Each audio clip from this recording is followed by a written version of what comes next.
ঠিক আছে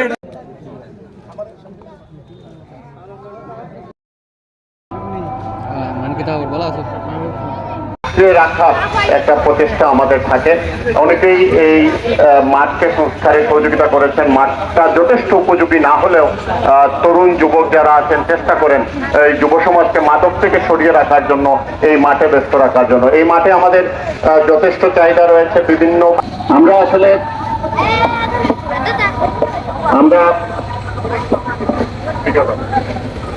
আমরা ধন্যবাদ এবং কৃতজ্ঞতা জানাচ্ছি। পাশাপাশি আমি